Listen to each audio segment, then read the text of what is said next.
How to add products to TikTok Shop.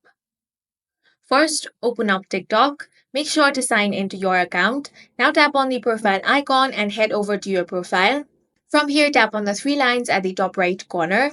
Now, select the option of Creators Tool. In Creators Tool, select TikTok Shop. If you haven't set up a shop yet, TikTok will walk you through verifying your account, linking a payout method, and naming your storefront. Follow those prompts first.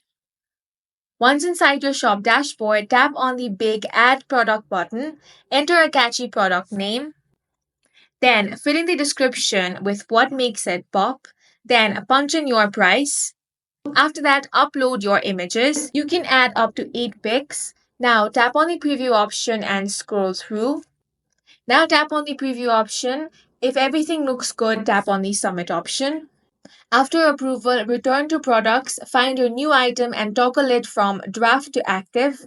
And with this, your product will be live. And in this way, you can add products to TikTok Shop. And that's it for this video. If you found it useful, make sure to hit the like button and subscribe for more videos like this.